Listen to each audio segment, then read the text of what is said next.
ध्यान जब आदमी सीखता है या ध्यान के रास्ते पर जब व्यक्ति आगे बढ़ता है तो कई तरह की प्रॉब्लम्स भी आती हैं।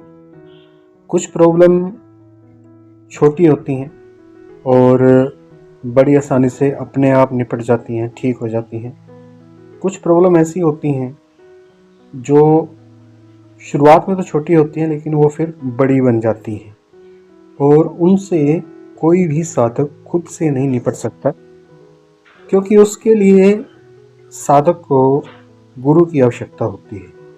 यही कारण है कि शास्त्रों में बार बार एक बात कही गई है कि बिना गुरु के जो है आप ध्यान में आगे नहीं बढ़ सकते और आप बढ़िएगा भी नहीं, ऐसा शास्त्रों में लिखा गया है। अब बात यह आती है कि कौन सी ऐसी बड़ी प्रॉब्लम्स होती हैं जिनकी वजह से हम फंस के खड़े हो जाते हैं। फंसना का मतलब ही यहाँ पे ये नहीं है कि कुछ गलत हो जाता है, गलत बस इतना ही होता है कि हम आगे नहीं बढ़ पाते। ये सबसे बड़ी विडंबना होती है, सबसे बड़ी दिक्कत होती है।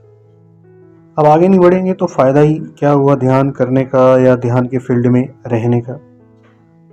जो सबसे बड़ी प्रॉब्लम आती है वो होती है कि एनर्जी का उठना और एनर्जी का स्टेबलाइज ना होना।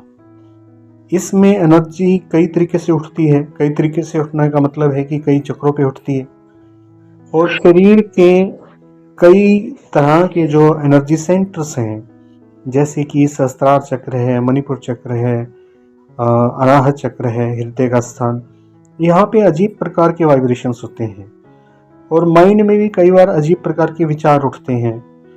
कई बार इतने ज़्यादा कॉन्शियस हो जाते हैं कि थोड़ी सी आवाज़ भी बहुत अधिक लगने लगती है और कई बार इतनी कॉन्शियसनेस कम हो जाती है कि बाहर कुछ भी होता रहे तो हमें कुछ भी फ़र्क नहीं पड़ता।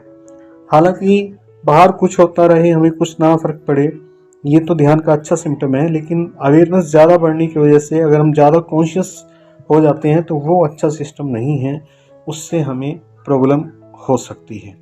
ये सबसे बड़ी प्रॉब्लम है। इसका सॉल्यूशन जो है अगर हम ना करें तो स्टक हो जाएंगे, जहां हम हैं वहीं के वहीं रह जाएंगे, आगे नहीं बढ़ पाएंगे। अब इसका सॉल्यूशन क्या होगा? Solution man to man depend करता है, साधक तो साधक डिपेंड करता है। मैन टू मैन मतलब कि वुमेन टू वुमेन भी मैन टू मैन, क्योंकि इसमें जो मुख्य रूप से देखने वाली बात ये होती है कि साधक का किस चक्र पे वाइब्रेशंस हो रहे हैं और किस साधना के कारण हो रहे हैं। जब तक ये पता नहीं चलेगा तो हम किसी भी एक डिसीजन पर नहीं पहुंच सकते। इसलिए ज़रूरी है कि सानिध्य जो है वो प्रॉपर गुरु का हो।